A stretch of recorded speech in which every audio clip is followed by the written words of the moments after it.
क्या आपने कभी किसी व्यक्ति को देखा है जिसकी उम्र भले ही 60 के पार हो, लेकिन उसकी आंखों में बचपन की चमक हो, उसके चेहरे पर वो ही नमी हो जो वसंत की सुबह में पत्तों पर होती है।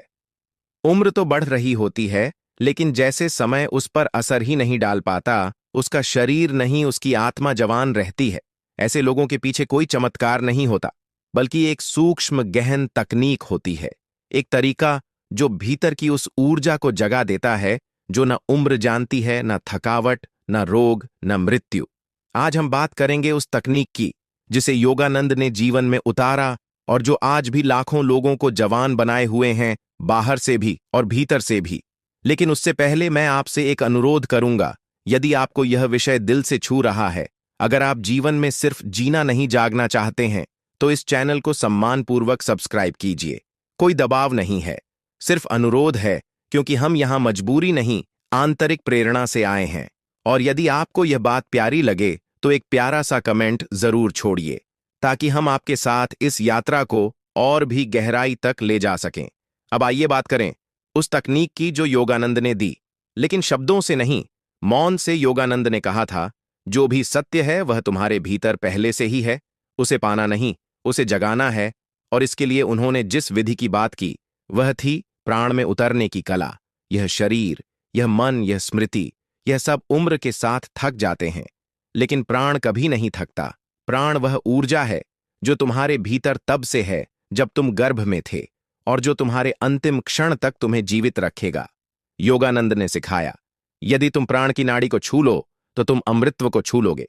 सवाल उठता है, यह कैसे संभव है? क्या यह सिर्फ एक विचार है? नहीं, यह एक जीवंत अनुभव है। योगानंद ने कहा था कि शरीर को जवान बनाए रखने का रहस्य शरीर में नहीं, प्राण में है, और प्राण को जागृत करने का मार्ग है सचेत श्वास। लेकिन यह श्वास साधारण नहीं है। यह वह श्वास है जिसमें तुम सांस नहीं लेते, तुम खुद को भीतर बुलाते हो। जैसे हर सांस के साथ तुम अपने हृदय में उतरते जाओ, धीरे धीरे, बिना किसी जल्दबाजी के। जैसे हर सांस के साथ तुम अपने शरीर से एक कदम पीछे हटते जाओ और आत्मा में प्रवेश करते जाओ। योगानंद कहते हैं, हर सुबह जब तुम जागो, सबसे पहले आंख खोलो, नहीं श्वास को महसूस करो जैसे कोई देवता तुम्हारे भीतर उतर रहा है। वैसे यही वह क्षण है जहां शरीर जवान नहीं होता, आत्मा प्रकाशमान होती है। जब यह अभ्यास प्रतिदिन किया जाए तो धीरे धीरे तुम देखोगे कि उम्र तो चल रही है, लेकिन तुम्हारे भीतर का आनंद, तुम्हारे चेहरे की शांति और तुम्हारी आंखों की चमक वो वैसी ही है जैसी किसी बोधिसत्व की होती है। क्या यह संभव है? आपके लिए भी बिल्कुल है। इस संसार में कोई भी व्यक्ति ऐसा नहीं जिसमें यह संभावना ना हो, लेकिन यह मात्र जानकारी से नहीं होगा, अनुभव से होगा। और यही अनुभव पाने के लिए आगे हम आपको योगानंद की एक ऐसी ध्यान विधि से परिचित कराएंगे जिसे उन्होंने ऊर्जा के केंद्रों में प्रकाश भरने की विद्या कहा। जब हम शरीर के अंगों की बात करते हैं तो हमारी दृष्टि हमेशा बाहर की ओर होती है, हाथ, पैर, आंखें, त्वचा। लेकिन योगानंद हमें भीतर देखने को कहते हैं, उन सूक्ष्म केंद्रों की ओर जिन्हें योग में चक्र कहा गया है। चक्र कोई कल्पना नहीं है, यह हमारे भीतर मौजूद ऊर्जा के मंडल हैं जो जीवन को संचालित करते हैं। और जब इन चक्रों में प्रकाश भरता है तो व्यक्ति की आंखों में दीप्ति होती है, चाल में गरिमा होती है और वाणी में शांति की ध्वनि होती है। योगानंद की ध्यान विधि का पहला चरण है अपने मूलाधार से आज्ञा चक्र तक 7 ऊर्जा केंद्रों को एक एक करके अनुभव में लाना। यह कोई दृश्य नहीं, यह एक अंतर यात्रा है। जब आंखें बंद हो, शरीर शांत हो और श्वास गहरी व सहज हो, तब तुम्हें अपना ध्यान धीरे धीरे मूलाधार की ओर लाना है। यही वह पहला द्वार है जहां ऊर्जा सुषुप्त पड़ी होती है। योगानंद कहते हैं, मूलाधार को छुओ जैसे कोई बीज को छूता है, स्नेह से, मौन से, आदर से, क्योंकि वहीं से जीवन की नदी निकलती है। अब धीरे धीरे तुम्हारा ध्यान ऊपर उठे स्वादिष्ठान की ओर, और हर केंद्र पर तुम यह अनुभव करो कि वहां एक ज्योति जल रही है। यह कोई शब्दों का खेल नहीं, यह भीतर की दीक्षा है। जब ध्यान मणिपुर चक्र तक पहुंचता है जो नाभि के पास स्थित है, तब व्यक्ति को पहली बार यह अनुभव होता है कि शरीर अब ऊर्जा का आवरण बन रहा है। वह ठोस नहीं रहा, वह तरंग बन रहा है। और यही वह रहस्य है जवानी का। जब तुम अपने शरीर को ठोस समझते हो, तब वह बूढ़ा होता है, लेकिन जब तुम उसे ऊर्जा समझने लगते हो तब वह तरंग बन जाता है। ताजा नाचता हुआ लहराता हुआ योगानंद की साधना का गढ़तम भाग है। हृदय केंद्र को जागृत करना यह केवल भावनाओं का केंद्र नहीं, यह वह स्थान है जहां आत्मा सांस लेती है। हृदय में जब ध्यान टिकता है तो व्यक्ति का चेहरा सहज रूप से खिलने लगता है। कोई कारण नहीं होता, लेकिन मुस्कान बनी रहती है। अब ध्यान विशुद्धि की ओर ले जाओ, कंठ केंद्र की ओर। यहां शब्द नहीं है, मौन है। यही वह क्षण आता है जब व्यक्ति की वाणी में वह कंपन आ जाता है जो सुनने वाले को भीतर तक छूता है। और अब अंतिम यात्रा आज्ञा चक्र की ओर। यह वह द्वार है जहां से व्यक्ति नजर से नहीं, दृष्टि से देखना शुरू करता है। यह उम्र का अंत नहीं, अमृतत्व की शुरुआत है। योगानंद ने कहा था, जब तुम अपनी ऊर्जा को सातों चक्रों में संतुलित कर लेते हो तब तुम शरीर में रहते हुए भी शरीर से परे हो जाते हो। और यही यौवन का सबसे ऊंचा रूप है। वह यौवन जो समय से परे है। यह कोई जादू नहीं है, यह एक साधना है। इसे हर दिन थोड़ा थोड़ा करके करना है, लेकिन गहराई से यदि तुम इसे करते रहो तो उम्र केवल एक नंबर बन जाती है और जीवन एक बहती हुई नदी जिसमें हर पल जवानी है, हर सांस नवपल्लव है। हम अगली कड़ी में जानेंगे कैसे योगानंद ने इस ऊर्जा को जागृत रखने के लिए अपनी दिनचर्या को एक दिव्य अनुशासन में बदला। हम देखेंगे कि कैसे सुबह का एक छोटा सा अभ्यास, भोजन का एक विशेष तरीका और मौन के कुछ क्षण जीवन को दिव्यता से भर सकते हैं। जब कोई साधक ऊर्जा के स्रोत को छू लेता है तब उसका प्रत्येक कार्य साधना बन जाता है। जागना, बैठना, खाना, बोलना, सब कुछ एक योग का भाग बन जाता है। यही योगानंद की दिव्यता का रहस्य था। उन्होंने जीवन को कोई अलग से साधना नहीं बनाया, उन्होंने जीवन को ही साधना में ढाल दिया। सुबह उनके लिए महज एक दिन की शुरुआत नहीं थी, वह ब्रह्मा की आंखें थीं जो पुनः खुल रही थीं। उन्होंने हर दिन को ऐसे जिया जैसे वह जीवन का पहला दिन हो। योगानंद सुबह 4 बजे उठते थे। ब्रह्म मुहूर्त में न कोई अलार्म, न कोई झटका। एक सघन मौन उन्हें धीरे से जगाता था। उनका विश्वास था कि जब सारा संसार सो रहा होता है तब ब्रह्मांड सबसे गहराई से तुम्हारे साथ संवाद करता है। उठते ही उन्होंने सबसे पहले जो कार्य किया वह था मौन। बिना किसी शब्द के अपने भीतर को सुनना उनका मानना था। दिन की शुरुआत बाहर की दुनिया से नहीं, भीतर के संवाद से होनी चाहिए।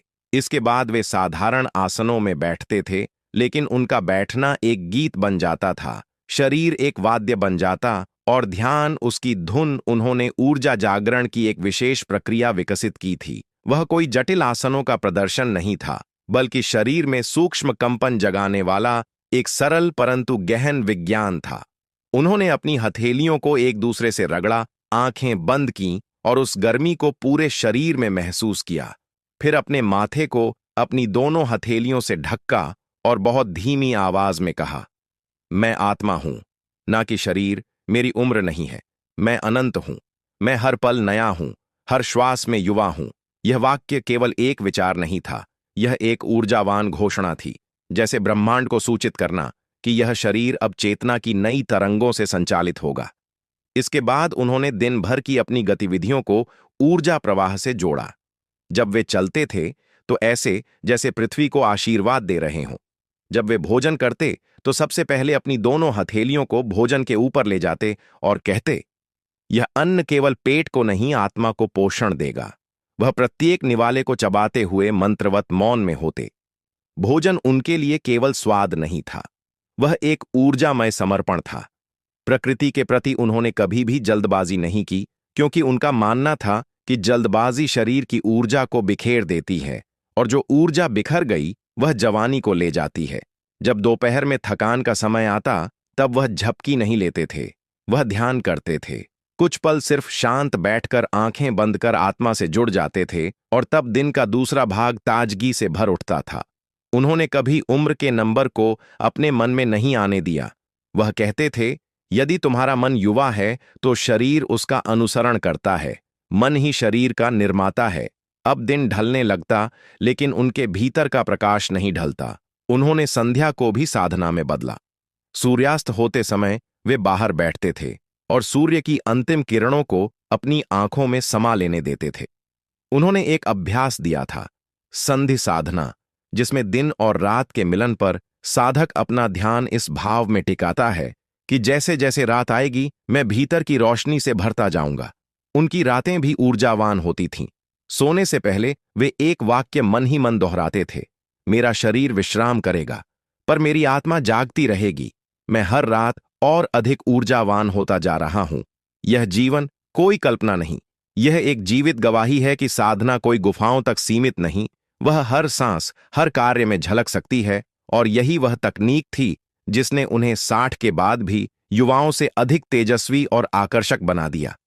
अब हम जानेंगे कैसे योगानंद ने अपनी वाणी और विचारों की शक्ति से लोगों में ऊर्जा का संचार किया और किस प्रकार विचार भी शरीर की उम्र तय करते हैं। योगानंद कहते थे, तुम्हारे विचार तुम्हारे शरीर की नींव है। जो जैसा सोचता है उसका शरीर वैसा ही गढ़ा जाता है। यह कोई भावुक कविता नहीं थी, यह एक जीवित विज्ञान था। योगानंद के अनुसार हर विचार एक कंपन वाइब्रेशन है और यह कंपन हमारी कोशिकाओं सेल्स तक पहुंचता है। जैसे तुम्हारे भीतर क्रोध आता है तो चेहरा तमतमा उठता है, शरीर सख्त हो जाता है, और जब प्रेम आता है तो वही शरीर कोमल हो जाता है, आंखों में चमक आ जाती है। यह उदाहरण इस बात का प्रमाण है कि विचार सिर्फ कल्पनाएं नहीं, शरीर के वास्तुकार हैं। योगानंद कहते थे कि यदि तुम अपने विचारों को सजगता से चुनो तो तुम अपने शरीर की उम्र को नहीं, उसकी ऊर्जा को नियंत्रित कर सकते हो। उन्होंने एक साधना दी थी जिसे वे मनो ऊर्जा प्रक्षेपण कहते थे। हर सुबह उन्होंने सुझाव दिया, अपने दिमाग को एक सूर्य की तरह देखो और सोचो कि इसकी रोशनी तुम्हारी प्रत्येक कोशिका तक पहुंच रही है। उन्होंने यह अभ्यास 3 सरल वाक्यों में सिखाया। पहला, मैं प्रकाश हूं, मेरा शरीर इस प्रकाश में नहाया हुआ है। दूसरा, मेरे विचार, मेरी त्वचा, मेरी आंखों, मेरी हड्डियों तक ऊर्जा पहुंचा रहे हैं। तीसरा, मैं हर दिन और अधिक जवान हो रहा हूं क्योंकि मेरा मन अभी भी नाच रहा है। वह मानते थे कि शरीर की थकान हमेशा शरीर की नहीं होती बल्कि मानसिक जड़ता की होती है। जब मन बोझिल हो जाता है तब शरीर झुकने लगता है, और जब मन उड़ता है तो 80 साल का साधक भी 18 साल के युवक जैसा दीप्तिमान लगता है। उन्होंने वैज्ञानिकों से भी कहा था, आप यह सिद्ध करेंगे कि विचारों की तरंगें शरीर की रचना बदल सकती हैं। जो आज अध्यात्म कह रहा है वह कल विज्ञान सिद्ध करेगा। योगानंद के शिष्यों ने उनके जीवन में यह बदलाव स्वयं देखा था। जिन लोगों ने 60 से 65 की उम्र में उनके निर्देशों पर चलना शुरू किया, उनके चेहरे पर 2 से 3 महीनों में कोई नई दमक, नई जीवंतता आ जाती थी। और यह बदलाव किसी क्रीम या टॉनिक से नहीं आया था, यह बदलाव आया था उनके भीतर से, उनके सोचने के ढंग से। योगानंद कहते थे, जब तुम हर दिन यह सोचते हो कि तुम थक चुके हो, उम्र हो गई है, अब कुछ नहीं हो सकता, तो समझो तुम अपने ही शरीर को रोज एक झड़ पिला रहे हो। पर यदि तुम हर सुबह जागते हो और यह दोहराते हो, मैं नया हूं, मैं ऊर्जा हूं, मैं आत्मा हूं, तो शरीर उस ऊर्जा को पहचानने लगता है। उनकी एक और अद्भुत तकनीक थी विचार स्नान, हर दिन की शुरुआत और अंत में वे अपने शिष्यों को कहते थे, अब 5 मिनट अपने शरीर को ऐसे विचारों से स्नान दो जैसे पानी से नहाते हो। हर विचार जो तुम्हें मजबूत बनाता है, सुंदर बनाता है, जवान बनाता है, उसे भीतर दोहराओ और देखो, 1 हफ्ते के भीतर ही तुम्हारी चाल में लचक आ जाएगी, तुम्हारी हंसी में चमक आ जाएगी, तुम्हारे चेहरे पर फिर से रोशनी लौट आएगी। क्योंकि यह कायाकल्प शरीर का नहीं होता, यह कायाकल्प आत्मा से शुरू होकर शरीर में उतरता है। वह कहते थे, अगर आत्मा में नृत्य है तो शरीर फिर से झूम उठेगा। उम्र की कोई सीमा आत्मा को छू नहीं सकती। अब अगला चरण हमें ले चलेगा उस बिंदु की ओर जहां योगानंद ने सांसों को साधने की रहस्यमय विधि सिखाई थी। अगले चरण में हम जानेंगे सांसों के माध्यम से शरीर को कैसे फिर से युवा बनाया जा सकता है और क्यों हर श्वास एक जीवन मंत्र हो सकता है यदि सही ढंग से लिया जाए। योगानंद कहते थे, तुम्हारी हर सांस परमात्मा की तरफ से भेजा गया एक संदेश है और तुम उसे कितना सजग होकर लेते हो, यही तय करता है कि तुम्हारा जीवन कैसा होगा। हम में से अधिकांश लोग सांस को महज एक स्वाभाविक क्रिया मानते हैं, जैसे दिल धड़कता है वैसे ही फेफड़े हवा लेते हैं। पर योगानंद कहते हैं, सांसें सिर्फ शरीर को नहीं चलाती, यह आत्मा के द्वार खोल सकती है। उन्होंने एक अद्भुत प्रयोग सिखाया था जिसे वे कहते थे संवेदनशील सांस प्रवाह अर्थात जागरूक सांसों के जरिए ऊर्जा का संचार विधि बहुत सरल थी, लेकिन उसका प्रभाव गहरा और चमत्कारी। प्रतिदिन प्रातःकाल और रात्रि में सोने से पहले वे अपने शिष्यों से कहते थे, पहले 5 गहरी सांस लो और हर सांस के साथ यह भावना भरो कि यह सिर्फ ऑक्सीजन नहीं, जीवन की चेतना है जो मेरे शरीर को नवयुवक बना रही है। इसके बाद 12 मिनट तक वह अभ्यास चलता था। हर श्वास के साथ एक मंत्र भीतर दोहराया जाता, प्रभु की चेतना अब मेरे भीतर बह रही है। यह सांसें सिर्फ फेफड़ों को नहीं भरती थी, बल्कि शरीर के हर अंग में चेतना का संचार करती थी। योगानंद के अनुसार सांसें आत्मा और शरीर के बीच पुल का काम करती हैं। जब तुम इन सांसों को सजगता से लेने लगते हो तो तुम्हारे भीतर की सुप्त ऊर्जा जागने लगती है। यह अभ्यास जब लगातार किया जाता है तो इसका प्रभाव केवल मानसिक नहीं, भौतिक रूप में भी दिखाई देता है।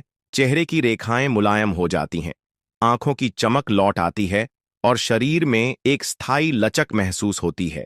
एक वृद्ध महिला थी जो योगानंद के आश्रम में आई थी। उम्र थी 68 वर्ष। उनका शरीर झुका हुआ था, त्वचा ढीली हो चुकी थी और आंखों में बुझा हुआ पन था। योगानंद ने उनसे कहा, सिर्फ सांसों से तुम अपनी उम्र को पीछे धकेल सकती हो। उन्होंने उस महिला को प्रतिदिन केवल 20 मिनट सांसों का यह अभ्यास दिया। बिना किसी और परिवर्तन के 3 महीने बाद उनका झुका हुआ शरीर सीधा हो गया, चेहरे पर लालिमा लौट आई और वह महिला फिर से नृत्य करने लगी। यह कोई चमत्कार नहीं था, यह वैज्ञानिक रूप से आत्मा की ऊर्जा को शरीर में पुनः लाने का कार्य था। योगानंद कहते थे, जब तुम सांस को होशपूर्वक लेने लगते हो तो उम्र की सीमा केवल एक भ्रम बन जाती है। हमने विज्ञान में यह देखा है, स्ट्रेस शरीर को जल्दी बूढ़ा करता है और स्ट्रेस की जड़ हमारी अनजागर सांसों में होती है। जब तुम जागरूक होकर सांस लेते हो तो स्ट्रेस गल जाता है और शरीर जवान होने लगता है। हर श्वास अब दवा बन जाती है, हर सांस अब एक औषधि है। योगानंद ने यह भी कहा था, एक दिन मनुष्य अपनी सांसों से ही बीमारियां ठीक करेगा और 100 वर्षों तक जवान रह सकेगा। अब यदि तुम सोच रहे हो कि यह कैसे संभव है, तो यह अगला चरण तुम्हारे लिए होगा, क्योंकि अब हम पहुंचने वाले हैं उस रहस्य पर जहां योगानंद ने स्नायु ऊर्जा नर्वस एनर्जी को जागृत करने की विधि बताई थी, जिससे न केवल उम्र बल्कि बीमारियां भी दूर हो जाती हैं। योगानंद एक साधारण शरीर को असाधारण ऊर्जा का स्रोत बना देने की कला सिखाते थे। उनका कहना था, सारा रहस्य नसों में बहती ऊर्जा को पकड़ने में है। हमारा शरीर एक विद्युत तंत्र की तरह है। हर विचार, हर भावना, हर कार्य स्नायु प्रणाली के माध्यम से शरीर में संचारित होता है, लेकिन 90% मनुष्य इस तंत्र को कभी छू भी नहीं पाते, क्योंकि उन्होंने कभी ध्यान नहीं दिया कि नसों में केवल रक्त नहीं बल्कि चेतना भी बहती है। योगानंद कहते हैं, जब तुम अपनी चेतना को नसों में प्रवाहित करने लगते हो, तब वही नसें उम्र का प्रभाव काटने लगती हैं। एक अभ्यास वे विशेष रूप से सिखाते थे जिसे वे कहते थे नर्व रिचार्जिंग टेक्निक, स्नायु पुनर्भरण। विधि सरल थी, लेकिन उसके लिए एक नितांत गहरा मन चाहिए। हर सुबह शांत अवस्था में बैठकर अपने पूरे शरीर को भीतर से महसूस करना होता है, ऊपर से नीचे तक, हर अंग, हर नस, हर कोशिका। फिर कल्पना करो कि एक तेज प्रकाश सिर से प्रवेश कर रहा है और धीरे धीरे पूरे स्नायु तंत्र में भर रहा है। यह कोई कल्पना मात्र नहीं थी, बल्कि चेतना को उस स्नायु क्षेत्र में भेजने की प्रक्रिया थी। जैसे ही तुम ऐसा करने लगते हो, तुम्हारे शरीर में कंपन शुरू होता है, कभी उंगलियों में, कभी रीढ़ में, कभी हृदय के पास। और वही कंपन है बुढ़ापे के विरुद्ध विद्रोह का कंपन, वही स्पंदन है जवानी को वापस बुलाने का स्पंदन। योगानंद कहते थे, तुम्हारा शरीर हर समय अपने आप को मरम्मत कर रहा है। अगर तुम उसे थोड़ा सहयोग दो तो वह चमत्कार कर सकता है। उनकी इस विधि से कई शिष्यों ने 70 और 80 की उम्र में भी युवा जैसी ऊर्जा और त्वचा की चमक अनुभव की। एक वृद्ध साधक ने कहा था, मैंने अपनी नसों को भगवान के मंदिर की तरह देखना शुरू किया और उन्होंने मुझे फिर से जीवन दे दिया। लेकिन यह विधि तभी काम करती है जब तुम पूरे समर्पण से इसे करो। सिर्फ सोचने से नहीं, पूरा मन, पूरा शरीर, पूरी आत्मा लगानी होती है। योगानंद एक बार बोले थे, अगर तुम अपने स्नायु तंत्र को प्रेम से भर दो तो यह तुम्हारे ऊपर समय का कोई असर नहीं होने देगा। यह कोई रहस्यवाद नहीं, बल्कि यह आध्यात्मिक विज्ञान है जो आधुनिक न्यूरोसाइंस भी धीरे धीरे मानने लगी है। क्योंकि जब तुम अपने स्नायु तंत्र को चेतना से भरते हो, तब शरीर में एंडोर्फिन्स, डोपामिन और सेरोटोनिन जैसे हार्मोन्स अपने आप सक्रिय हो जाते हैं, जो शरीर को जवान, लचीला और आनंदमय बनाए रखते हैं। यहां तक कि योगानंद ने यह तक कहा था, एक दिन आएगा जब मनुष्य अपनी नसों से ही अमृता का अनुभव करेगा। अब सोचिए, यदि नसों में ऊर्जा भर सकती है, तो क्या वह ऊर्जा स्थायी रूप से वहां ठहर सकती है? क्या हम अपने भीतर ऐसी ऊर्जा की नदी बहा सकते हैं जो कभी थमती नहीं? यही प्रश्न हमें लेकर जाएगा अगले द्वार में, जहां हम जानेंगे योगानंद द्वारा सिखाई गई स्पाइनल करंट एक्टिवेशन टेक्निक रीढ़ में ऊर्जा प्रवाह का रहस्य, जिसे वे आत्मा का सीधा मार्ग कहते थे। योगानंद का मानना था कि रीढ़ केवल शरीर को सीधा रखने की हड्डी नहीं, बल्कि आत्मा का स्तंभ है। इसमें एक रहस्यमय ऊर्जा छुपी है जो एक बार जाग गई तो न केवल शरीर में नवयौवन भर देती है, बल्कि मनुष्य को मृत्यु के भय से भी मुक्त कर देती है। उन्होंने कहा था, जब तक तुम रीढ़ के भीतर बहती ऊर्जा से परिचित नहीं होते, तब तक तुम केवल एक शरीर हो, लेकिन जब उस ऊर्जा से एक हो जाते हो, तब तुम अमृता का स्वाद छकते हो। अब प्रश्न उठता है, यह ऊर्जा क्या है और इसे जागृत कैसे करें?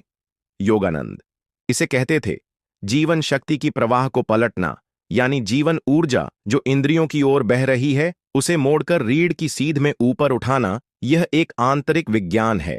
आप रोज अनुभव करते हैं, ऊर्जा आंखों से बाहर जा रही है, कानों से, जीहवा से, त्वचा से हर तरफ फैल रही है। लेकिन यदि वही ऊर्जा भीतर मोड़ दी जाए तो वह ऊपर उठती है, मूलाधार से लेकर सहस्रार तक। योगानंद ने इसकी विधि दी थी, रिचार्जिंग थ्रू स्पाइनल कंसंट्रेशन। ध्यान से सुनिए, शांत बैठ जाइए, रीढ़ की सीध में सांसें सामान्य हो जाएं। अब अपने ध्यान को धीरे धीरे रीढ़ की निचली हड्डी मूलाधार पर ले आइए। वहां एक प्रकाश की कल्पना कीजिए। धीरे धीरे वह प्रकाश ऊपर चढ़ता जा रहा है। स्वादिष्ठान मणिपुर, अनाहत विशुद्ध आज्ञा। हर केंद्र से गुजरता हुआ हर पड़ाव पर कुछ क्षण रुकिए, जैसे कोई यात्री हर स्टेशन पर कुछ देर विश्राम करता है।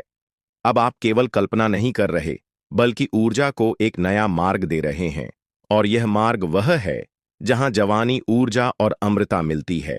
योगानंद ने कहा था, जब तुम इस ऊर्जा को रीढ़ के भीतर स्थिर कर देते हो, तब शरीर में नवनिर्माण शुरू होता है। इस विधि से उनके शिष्य 80 वर्ष की आयु में भी घंटों पैदल चल सकते थे, बिना थकान के ध्यान कर सकते थे, और सबसे अनोखा, उनकी त्वचा में चमक थी जो एक नवजात शिशु की तरह दिखती थी। एक विदेशी साधक ने कहा था, जब मैंने अपनी ऊर्जा को रीढ़ में केंद्रित करना सीखा, तो मेरे भीतर एक शाश्वत धारा बहने लगी, जिसने मेरे चेहरे से बुढ़ापा धो दिया। यह कोई चमत्कार नहीं, बल्कि चेतना का विज्ञान है। ध्यान रहे, यह प्रक्रिया केवल अभ्यास से ही नहीं, बल्कि श्रद्धा और प्रेम से सफल होती है। योगानंद ने कहा था, जो प्रेम से अपनी ऊर्जा को भीतर की यात्रा पर भेजे, वही अमृता का दर्शन कर सकता है।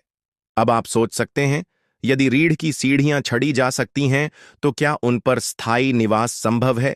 यही प्रश्न हमें लेकर जाता है अगले द्वार में, जहां हम जानेंगे क्रिया योगा की उस रहस्यमयी तकनीक को जिसे योगानंद ने आत्मा की श्वास कहा, जहां हर श्वास जीवन को नया जन्म देती है। योगानंद ने कहा था, क्रिया योग केवल एक साधना नहीं, बल्कि आत्मा की उस पुकार का उत्तर है जो जन्मों से चुप बैठी है। सदियों से ऋषियों ने इस गुप्त विज्ञान को सिर्फ उन्हीं को दिया जो इसके योग्य थे, जिनमें धैर्य, श्रद्धा और प्रेम था। योगानंद ने इस रहस्य को विश्व के समक्ष खोला ताकि हर मनुष्य अपने भीतर की नींद से जाग सके। तो क्या है यह क्रिया योग? इसका मूल तत्व है श्वास का विज्ञान। श्वास जो हर क्षण आपके जीवन को चला रही है, वही बन सकती है आपके आत्म साक्षात्कार का सेतु। योगानंद कहते थे, जब तुम श्वास पर प्रभुत्व पा लेते हो तो मन शांत हो जाता है, और जहां मन शांत होता है वहीं आत्मा की वाणी सुनाई देती है। क्रिया योग में मनुष्य अपने प्राण, लाइफ फोर्स को श्वास के माध्यम से रीढ़ की सीध में ऊपर नीचे बहाता है। यह कोई कल्पना नहीं, बल्कि बहुत ही सूक्ष्म विज्ञान है। आरंभिक अभ्यास में ध्यान केंद्रित होता है, आज्ञा चक्र भों के बीच। वहां श्वास को अनुभव करना, उसे देखना